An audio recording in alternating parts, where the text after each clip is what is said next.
wandering. Distance was no barrier, and driving had no hope. Free to come and free to go. Free to come and free to go. Open up the book of stars. Open up the book.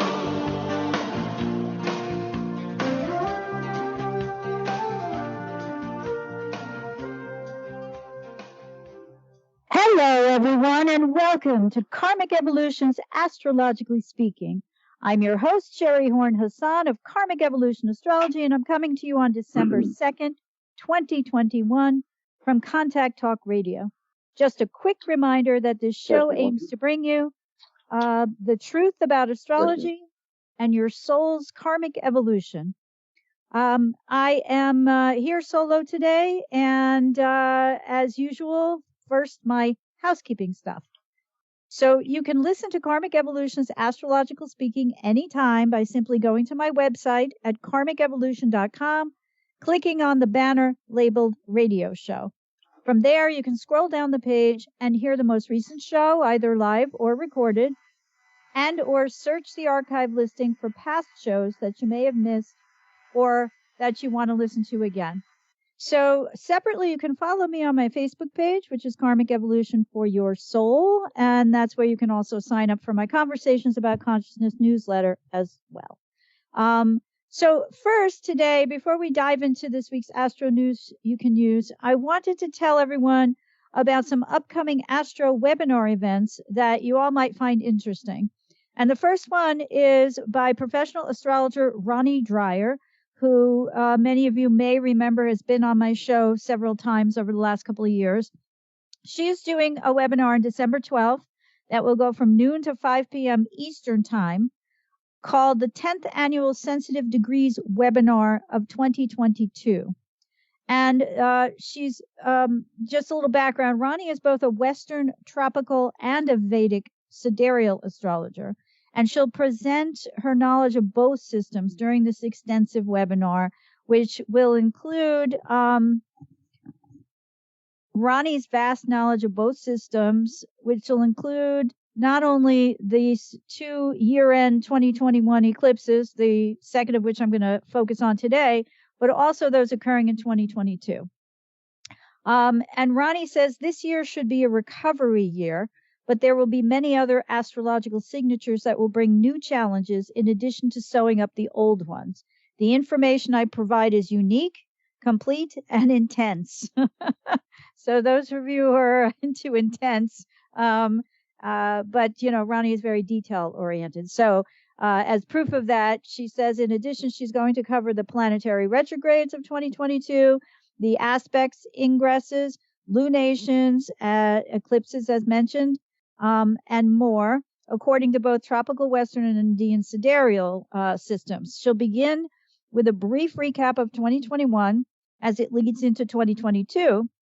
And in addition to going over planetary sign ingresses, she'll cover the new Jupiter and Saturn cycles. Now, Saturn stays in Aquarius all of next year, but Jupiter will go back into Pisces soon and then move forward into Aries. She'll cover as well the nodal shift back into Taurus and Scorpio and the tropical Western system, which will happen depending on whether you follow the mean node, which is going to happen before the end of December of 2021. And if not, will happen in early January 2022, according to the true node, which I know is what Ronnie uses. In any case, I'm just looking here. She'll also cover the planetary stations and the annual retrograde cycles of Mercury, Jupiter, Saturn, Uranus, Neptune, and Pluto. And she'll tackle Venus's retrograde in Capricorn from December 19th of this year until January 29th of next year, as well as Mars retrograde in Gemini from October 30th of 2022 through January 12th, 2023. And that's worth noting that the god of war will stay 7 months in the sign of Gemini from August 20th, 2022, all the way through March 25th, 2023. So he'll go into Gemini in August of 2022, retrograde in October through January of 2023, and then stay in that sign until he ingresses into the next sign of Cancer on March 25th, 2023. So that's a biggie. Ronnie's extensive webinar will also cover all the 2022 lunations, the new and the full moons. And in addition to these two 2021 last eclipses, she'll cover those in 2022, which include an April 30th solar eclipse, May 16th lunar eclipse, October 25th solar eclipse, and November 8th lunar eclipse. And she will also discuss the Mars South Node conjunction on December 15th, 2021, the third Saturn-Uranus square, which is going to happen December 24th, and its continuation within orb of a square throughout 2022. The Jupiter-Neptune conjunction in Pisces, April 12th of 2022, and the Uranus North Node conjunction in Taurus on July 31st. So I think that's a lot to cover, but I can say that Ronnie is thorough. She's very, very clear, and in my opinion, one of the best. So take it from me. She's more than worth the price. So you can check out more information about this webinar and sign up for it at ronniedreyer.com. That's RONNIEDREYER.com. And if you can't make it live, you will still get the audio and audio visual recordings plus 50 plus pages of charts, lists, and tables. So the price of this webinar also includes attendance at a 90-minute follow-up, which will happen in July of 2022, to review the prior 6 months and to look ahead, since, as Ronnie notes, and I'm quoting here, many things change during the year. So again, for information and to register, go to ronniedreyer.com. Now, in addition, there's another webinar by astrologer Alan Oken, also on December 12th, titled 2022, An Astrological View of the New Year. Now, Alan's the author of several astrology books over the years, most notably Rulers of the Horoscope, Finding Your Way Through the Labyrinth, which is all about the ascendant and its ruling planet and sign, which I learned a ton from when I first started out. You can find a number of his other well-received books on Amazon.com, or I assume, I don't know, BarnesandNobles.com, and all the astrological publishing companies, online. So Alan's annual New Year astrological lens will look at a number of important celestial events and how these transits correspond to events and tendencies in our lives. And these include Jupiter's transit through Pisces and its entry into the first 8 degrees of Aries, Saturn in Aquarius, and Uranus in Taurus as they continue within orb of their square, Neptune's continued powerful passage in Pisces, Pluto in the last degree of Capricorn, Mercury's retrogrades, Mars' very long stay in Gemini, and a discussion of the solar and lunar eclipses in Scorpio, Taurus, and their meaning for all the signs. So you can sign up for Alan's webinar, which takes place at 6 p.m. Pacific time and 9 p.m. Eastern time on Sunday, December 12th, at alanoken.com, and that's ALANOKEN.com/current-events/ or just go to alanoken.com and click on webinars, and you will find the information and how to sign up. So if you're intense like me, you can sign up for both webinars, immerse yourself in astrology all day, and come out completely well-versed and prepared for 2022. At least that's what I'm hoping. And for those of you who don't attend, rest assured, I will be listening and absorbing and incorporating more of their assessments, astrological assessments, into my own assessments of what's going on. Now, finally, as usual, I'm still offering my 1-hour discounted Karmic Evolution Natal Insight reading for listeners only for $99. And these would make great gift certificates. We're approaching the holidays. If you have friends or family who are astrology enthusiasts, perhaps they've never had their natal chart done and they would like to know more about it. Again, this is for people who would like to gain greater consciousness about their soul's true mission and purpose in this lifetime, to help them move from chaos to clarity in areas related to relationships, career, finances, and or their health. It's geared towards discerning and helping to identify and heal old karmic wounds so that we can co-create our own future happiness and success, and just generally to help people awaken to their true potential and highest destiny in this lifetime. So how do we do that? It's easy. When you take advantage of my special discounted offer for listeners only, a 1-hour karmic evolution natal insight reading for only $99. Simply email me, that's Sheri, SHERI, at karmicevolution.com and book your reading today. At almost half the regular price, conscious awareness has never been so easy or so affordable. All right, so now let's get into this week's astro news you can use. First, yesterday on December 1st, just as we're in the last days of the waning phase of the monthly lunar cycle since the Taurus full moon lunar eclipse of November 19th, Neptune stationed direct at 20 degrees 24 minutes of Pisces. Neptune, known as the planet of illusion, confusion, and delusion, because of its propensity to blur the boundaries of our energy, making us what I call emotionally and psychically porous, often can also lead us to believe all that glitters is gold, when in fact that turns out to be simply an illusion. So retrograde since June 25th, Neptune asked us between then and now to turn inward, to recognize the blurring of boundaries, which on the high end makes some of us empaths and psychics, and on the other can lead us to play the victim and or the martyr in less than healthy relationships, really due to our confusion about what is real and what is not. Neptune has a lot to do, which I'm going to get into in a minute, with the rulership of the natural 12th house. And that is the house from where we may project our unconscious shadow side onto other people and then draw them to us.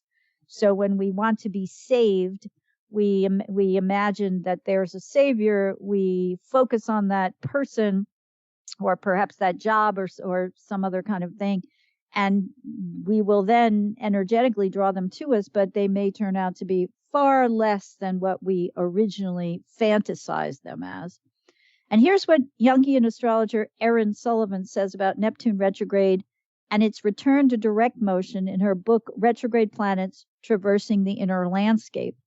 I'm quoting now, the underlying intent of Neptune retrograde is gently to dissolve the boundaries of the known universe and submerge the planets it contacts into a prenatal condition, end quote. And the purpose of this is to, over time and through a series of Neptune retrogrades over the years, because Neptune moves so slowly that generally if it's going to contact a planet or point in our charts, and if it doesn't, this is appropriate just to the meaning of the house that it's transiting through. But what happens during these retrogrades, and again, I'm quoting from Sullivan's book, is that it, quote, dislodges one from a previously certain attitude or perception, immersing in a primordial sea any planetary principle it contacts in its course. Fantasies of a perfect world are created and gradually undone as Neptune transits a house. The retrogrades perform the untethering ritual. So she's talking about the slow, long-term blurring of boundaries between the ego and the unconscious. And the unconscious is really the gateway to our true soul, right? Our true soul's inner needs and desires, not what we think we want or we need on an empirical, logical level. And as we move toward Neptune's direct motion, we may well better understand whether what we believe is from the heart or from our conditioned learning again, on a more egoic level. So such blurred boundaries would seem to be contributing to prominent legal cases now, as issues such as women's rights, the right to self-defense, and more are happening while the sun's in Sagittarius, and as we approach this December 3rd or 4th upcoming Sagittarius New Moon solar eclipse right now. So let's review for a moment a few of the meanings of Jupiter-ruled Sagittarius as an archetype. At its highest level, this archetypal energy represents expansion of consciousness. And the question becomes, how do we achieve such expansion, or the ability to rise above mundane life and see it from a higher, more symbolic level as we go about living our everyday lives? Well, I mean, Sagittarius would answer that question by saying we study and we learn.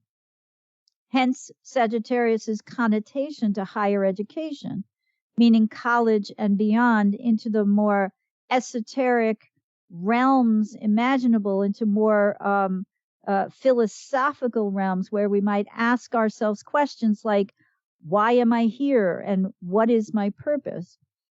And Sagittarius, which represents travel, we travel so that we can gain a sense that there's more to life than our backyard. We gain perspective about the fact that there are other cultures, social mores, religions, economic and political structures than those in which we were more narrowly raised. Now, I'm not saying everyone is raised in a narrow environment, but it's by nature of the fact that you were here and not there and influenced by the culture around you, it's a given, right? Traditionally, Sagittarius represents both the gypsy spirit, which is nomadic, and travel over water, meaning great distances from one's place of origin. So whether we think of that literally or we think of it metaphorically, it's still about expanding our consciousness through learning, right? So we expand our outlook about life and that which exists outside our narrow environment to include the incorporation and acceptance through new knowledge, the existence of others who may be very different from us. So Sagittarius also archetypally represents religion, because religion helps us to ground ourselves in the ordinary rituals that give meaning to our lives. And this is true for all religions, which generally have a creation theme that attempts to explain the origins of life as we know it on this planet. And such rituals often, from the earliest of pagan times, revolve around the cycles of the natural world, that of the sunrise and sunset, of the seasons, when to expand and when to contract, when to plant and when to reap, or sow and then to reap, as in agriculture, as a means of growing food for our very survival, be it the cornucopia of crops or the herding of cattle and other animals, etc. And in the Western monotheistic world, at least, many of these pagan rituals, such as those noted, those that note the shortest day of the year at the winter solstice and the longest days of the year at the summer solstice, they help us mark the seasons of our lives. But they did more than just that. And the introduction of monotheism, the notion that there is but one all-powerful, all-knowing God, came with the outgrowth of a moral code known to many of us as the Ten Commandments. So Jupiter-ruled Sagittarius includes in its archetypal range moral codes, which have been translated into our code of law, at least here in the Western world. And if we boil this concept down to two words, that moral code would be defined as justice, meaning there's a buck stops here, mutually agreeable notion within society as a whole that justice must be served, and that justice is blind, meaning it treats everyone equally. And the second word that Jupiter Sagittarius energy connotes is faith, for it's through the assurance that justice will be served or done and carried out according to society's current mores and beliefs that allows us to have and maintain our sense of faith that, justice will always be served. The carried out according to society's current mores and beliefs part, because we know that ideas about what is appropriate justice vary throughout different cultures, different regions, different religions, etc., always makes me think of Tim Rice's lyrics from Jesus Christ Superstar when Pontius Pilate asked Jesus if it's true that he's the Son of God, and Jesus replies, "That's what you say." Pilate in turn hits him with this: "But what is truth? Is truth a higher law? We both have truths, are mine the same as yours?" And I've always been struck and fascinated by that line. Excuse me, I probably mentioned on the show in the past, never more so than now, when it appears we're all living in a 2021 version of George Orwell's novel 1984. So back for a minute to Neptune station direct. How fitting that on December 1st, the day of Neptune station direct, the U.S. Supreme Court, Sagittarius, as we're approaching this new moon, heard arguments about whether or not, in its evaluation of a lawsuit against Mississippi State's law prohibiting the right to abortion after 15 weeks of pregnancy, that whether or not this law violates the 1973 Roe versus Wade decision, Supreme Court decision that is, protecting a woman's constitutional right to abortion, and whether it should be overturned and not considered as a legal precedent worth respecting. So just a little background. I'm sure many of you know this, but, I turned up some interesting things in my research that made it a bit more of a concrete, understandable story. I mean, Roe versus Wade established the constitutionality of abortion up to the point of fetal viability, which since has been defined as between 22 and 24 weeks of pregnancy. So let's remember now that Neptune rules the natural 12th house. And that means it rules the 12th house in everyone's chart. Our individual charts, based on the exact time and precise location of our birth, determine our specific ascendant and therefore the planetary rulers of each of our horoscope's houses. However, these individual natal chart houses are ruled first by the natural house rulers, which start with the ascendant, the point of birth in Aries. And this is all Western tropical astrology, which was handed down to us by the Babylonians and the Assyrians and the Greeks and the Romans, etc. So let's just say the natural house rulers are the foundation of the rulership of each house in our individual chart, but that we superimpose our individual house rulers on top of these. In other words, the natural chart rulers act as each house's foundational energy, but our specific house ruler represents the second floor of that house. And remember, please, that planets rule houses, not signs. And some planets have two signs, so you make the distinction of whether it's Mercury's Gemini or Mercury's Virgo. So, for example, if you have a Sagittarius rising, right, the first house, that means Sagittarius is the sign, the planet, Jupiter the sign, and Jupiter the planet, Sagittarius the sign on the ascendant, and that means it rules the first house. The underlying notion in astrology is that that house is initially ruled by Mars Aries. So when you take Mars Aries and you superimpose over it a layer of Jupiter Sag, you get two fire signs, right? So that person may, with the Sag rising, be a bit more dramatic, present themselves as, any of the related to any of the Sagittarian things, philosophical, law-oriented, but Sagittarius is always up for the adventure, impulsive, impatient, and some of those things are related to Mars. So we combine the two.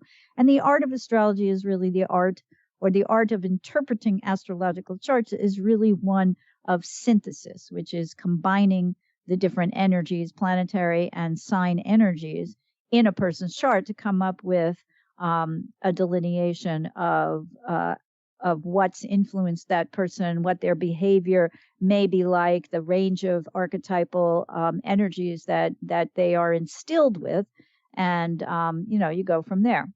So again, the 12th house, naturally ruled by Neptune for everyone, is the one where we are gestated in our mother's womb, where we do not exist individually without our ability to depend on our mother's body for sustenance, food, water, shelter, etc.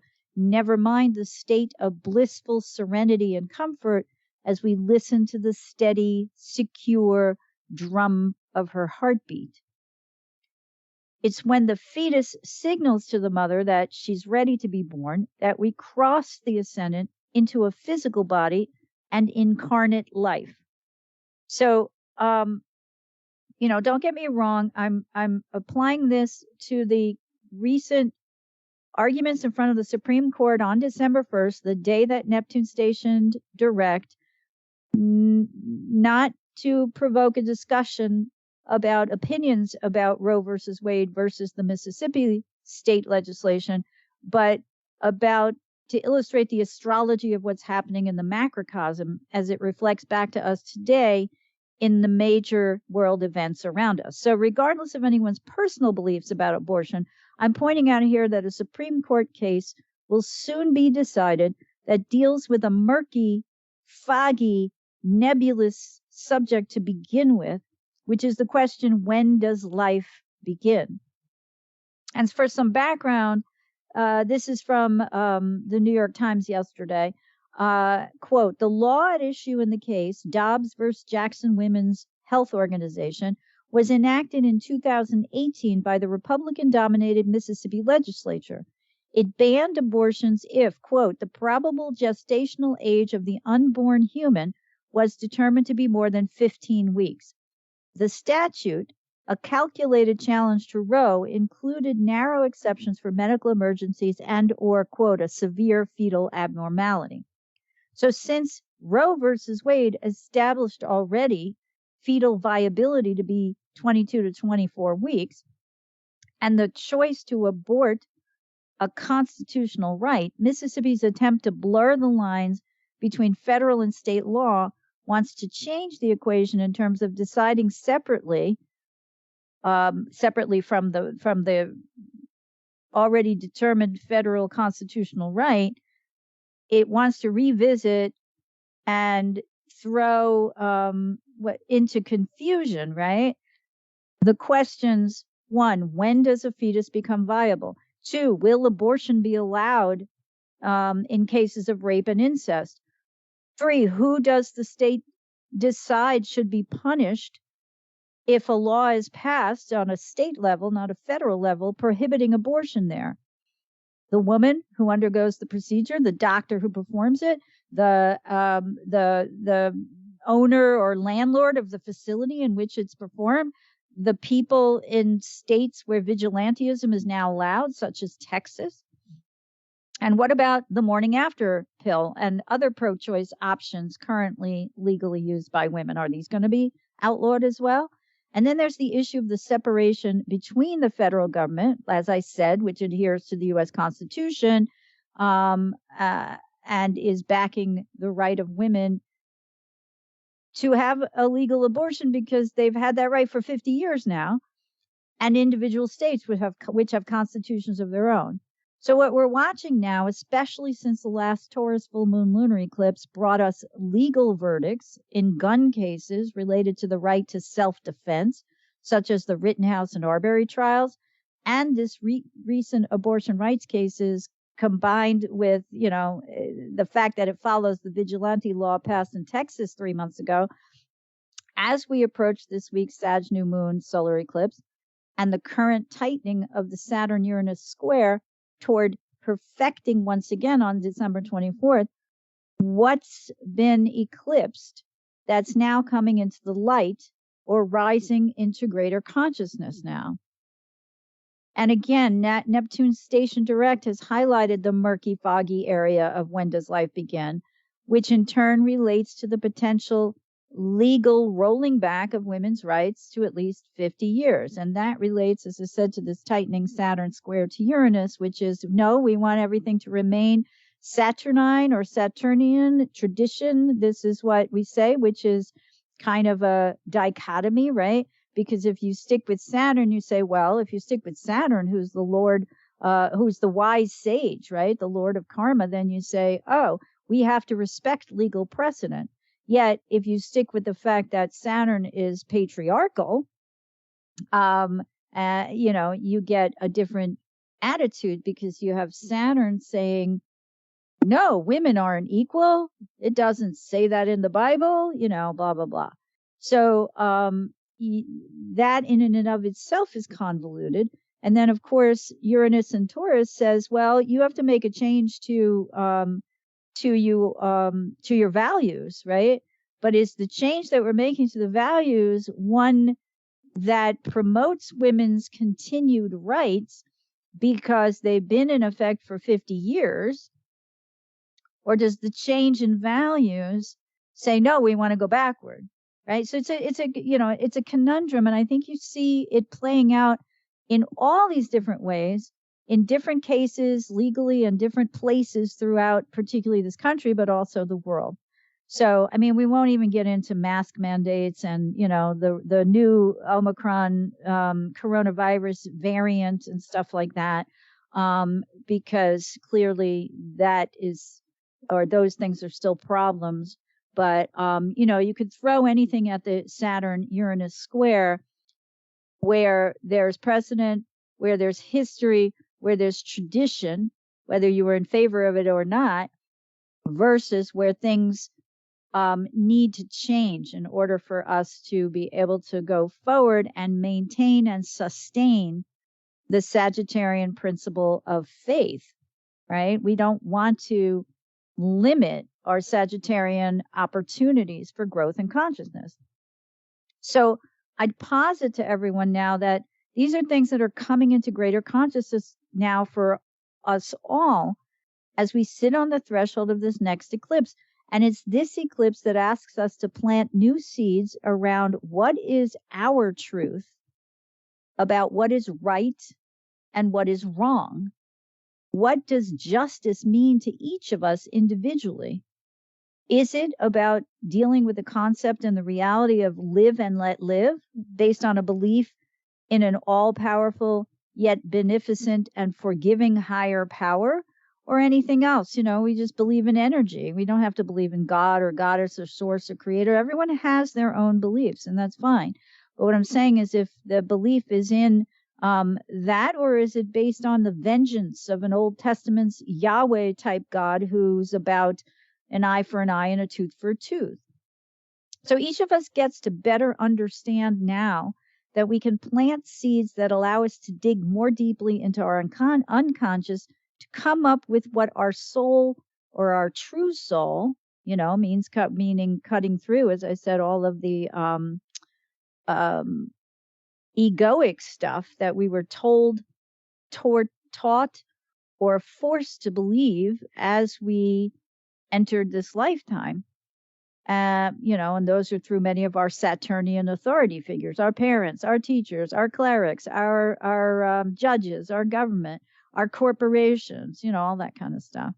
So we can now, along with the fact that we're coming out of the Neptune retrograde, merge, right? We had during Neptune retrograde the dissolving of the boundaries between the empirical, logically oriented ego consciousness and that of our soul's unconscious consciousness, is the way I guess I would put it, right? And although that may be tough to understand or get our minds around as we come out of that, the blurring of those lines, I think, are being illustrated through this particular abortion case for the reasons that I've already noted. And it's up to us now, as we approach this Sagittarius New Moon, which also happens to be the solar eclipse, to allow to rise into consciousness because of the dissolving of the barriers and boundaries between the empirical ego and the soul-aligned unconscious, to be able to now plant seeds that are more in alignment with what we truly believe is true and just, because those are the things that allow us to sustain faith as we go forward. And we all know that Sagittarius is a buoyant, optimistic, adventurous energy, right? So, there's nothing wrong with that. It's good. It can be overly optimistic, it can be too expansive. But the point is that if you don't have an optimism about your future, then the future is not going to look very bright to you, no matter how you envision it, right? And we all stand a better chance of success if we look to the future with hope and with faith than in a depressed state. So, I wanted to say too that the other things that are rising into consciousness now, some of which I have mentioned from the November 19th eclipse, but I think it still carries through. This is like a continuum. Technically, today we're still in between eclipses. So, I mentioned on past shows that the themes of an eclipse generally arise 3 weeks prior to the advent of the actual eclipse. And that's something that I learned from Bill Meridian, which does seem to be true, and that they will last as long as it takes for the eclipse degree to be hit by the transiting nodes. So if the nodes have already hit the degree, as in the case of this, as in the case of the November 19th, all right, now hold on, because now I'm getting confused. But let me just talk about the upcoming one on December 3rd and 4th, which, by the way, occurs. Hang on a second, because I think I omitted telling everyone this, and I know I have some Virgo-oriented people, as am I. So, oops, that's not the right one. Hold on, where's my Sag full moon chart? This eclipse is going to occur on December 3rd at 11:43 p.m. Pacific time, and December 4th, 2:43 a.m. Eastern time, at 12 degrees and 22 minutes of Sagittarius. So, I further wanted to, so what I'm saying is it has been eclipsed in ways that I think many of us just haven't realized, because we just, we don't deal with this stuff on a daily basis. We're busy living our lives. We're busy dealing with the pandemic. We're busy dealing with our children and our elderly parents and our jobs and, the dreaded virtual learning, if we have any young people young enough to be schooled at home during the past year. But what I want to say is that in addition to this assault on women's rights right now, which is coming to a head at this particular point in time, we've seen with stark relief also that white supremacy still exists in this country, and that many modern day lynchings continue to go unpunished. We see more clearly now, especially with this week's shooting at a high school in Michigan, that the easy purchase and proliferation of guns in this country has led to more killings, not less, and that leads to discussions of whether or not one has the right to argue self-defense, even if he or she is the perpetrator. We had 2 cases decided between these eclipses, one where the right to self-defense was upheld and Carl Rittenhouse was exonerated of all charges, and the other where it was so blatant that the jury couldn't argue couldn't buy the argument of the killers or the particular man who pulled the trigger in self-defense when they ran down and gunned down an innocent black man, right? So I wanted to say that it's interesting as we approach this upcoming eclipse in a few days to hark back to the 2017 Great American Eclipse, which was visible across the U.S. When an eclipse is visible in a particular area, astrologers believe that that's where that eclipse will more predominantly manifest. Okay, and this one came over the Oregon coast and created an arc and moved over the course of its 3 hours or 4 hours of duration to the West Coast, and I think it was North Carolina where it left. And it basically split the country into 2, kind of north and south.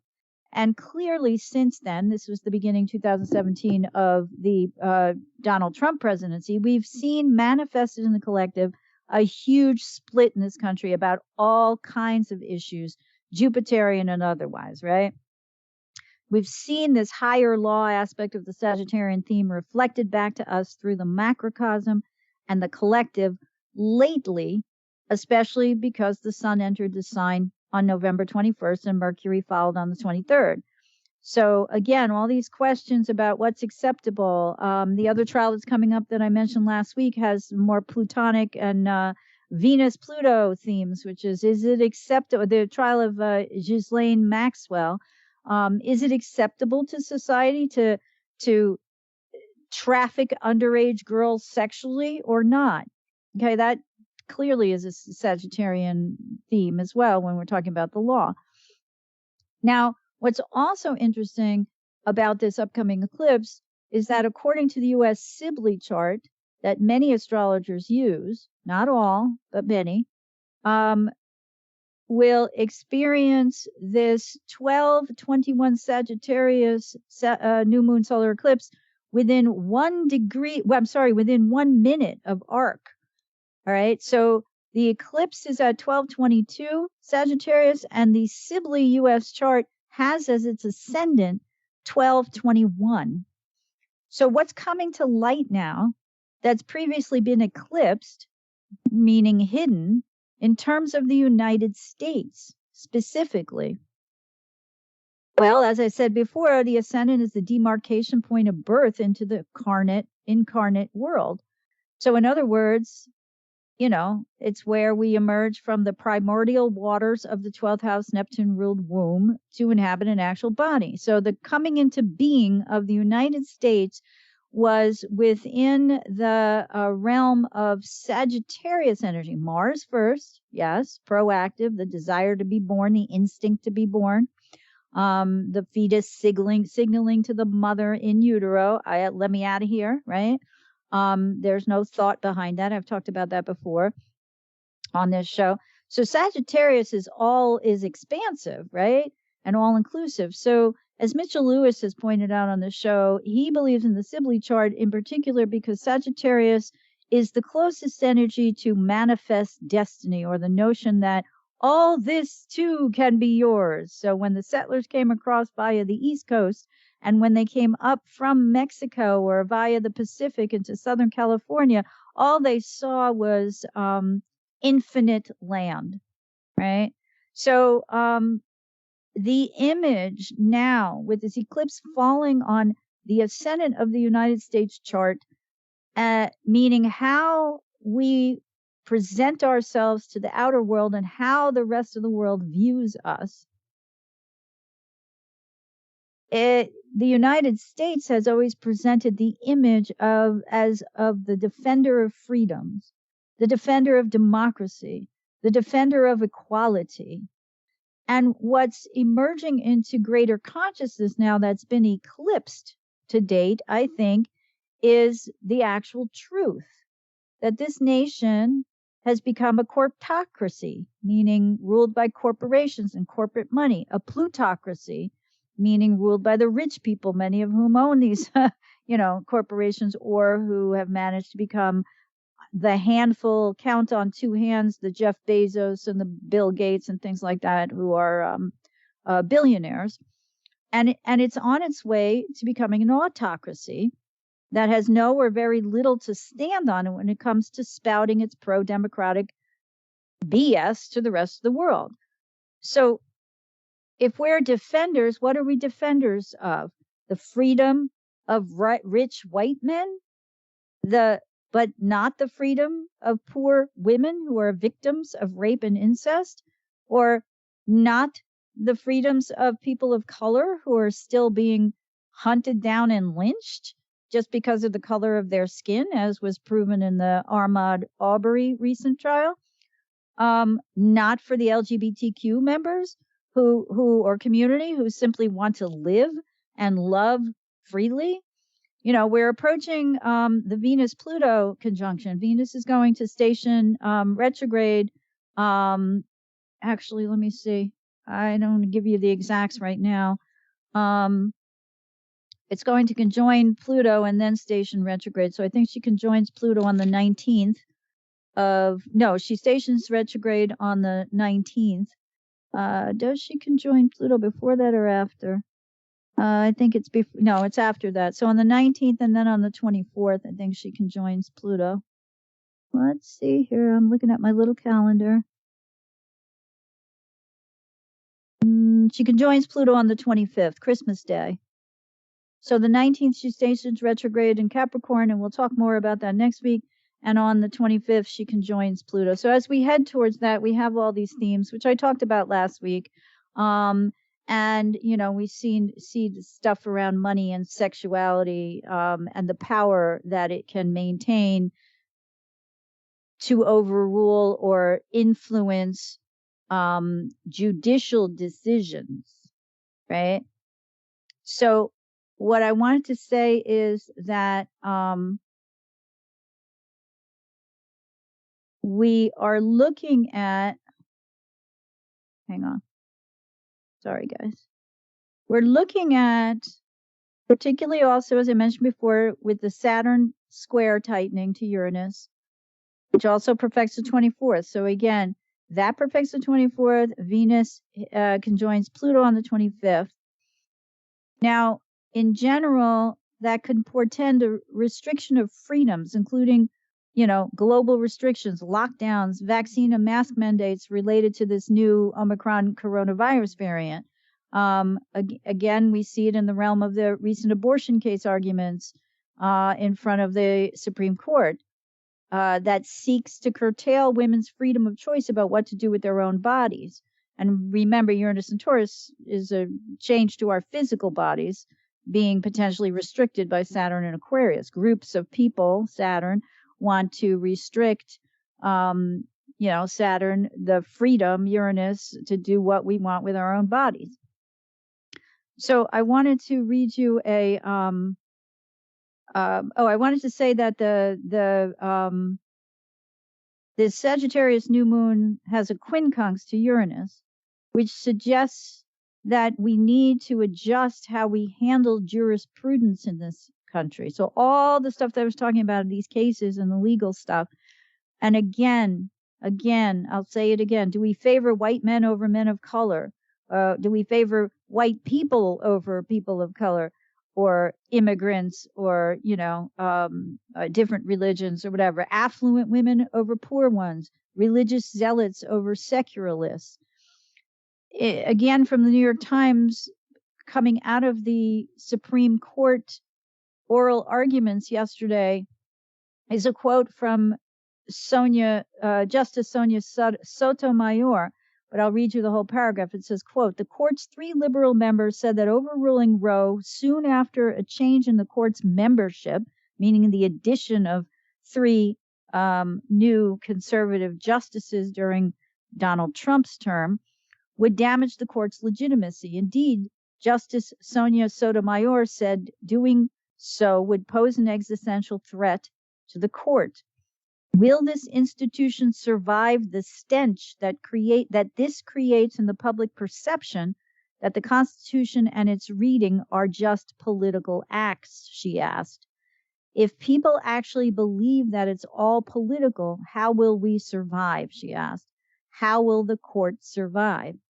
So I think we can also view this upcoming Sagittarius New Moon solar eclipse not only to ask or to recognize that these are situations that affect all of our lives more impactfully than we might realize from our vantage point in our everyday, average, normal lives, but that we haven't taken the time or had the wherewithal. You know, we live life. We have families to raise. Like I said before, we have jobs to go to. We have things to worry about, mortgages and college bills and, you know, illnesses and things like that. But these have been eclipsed from us.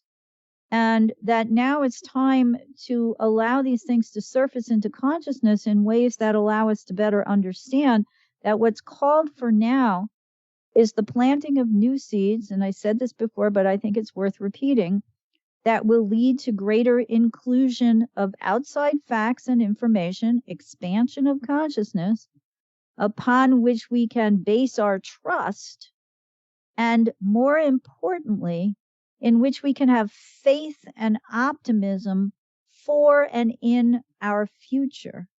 right? So much is changing now. So much is being talked about on the political level between the split between political parties, between the split between information that's presented to us that's factually based and that which is not, or that which is solely opinion, or worse yet, fabricated information, right? Now is the time when we can again merge, have had the boundaries dissolved between what the ego thinks is important and what the soul knows is important, so that we can go forward to planting these seeds that again will lead us to not doubt, right? Optimism and faith, there's not much room between the two of those for doubt. So, anyway, I'm sorry if this program is a little disjointed, but I want to thank everyone for joining me again today. I hope you've all found the information presented here helpful as you continue your karmic evolution in this lifetime. Please be sure to join me next week, December 9th, for another episode of Karmic Evolutions, Astrologically Speaking. Until then, may your journey be filled with karmic healing and the joy of greater consciousness. Namaste. Long ago, before this day's confusion did begin, throughout the stars did we go wandering. Distance was no barrier, and time it had no hold. Free to come and free to go. Free to come and free to go. Open up the book of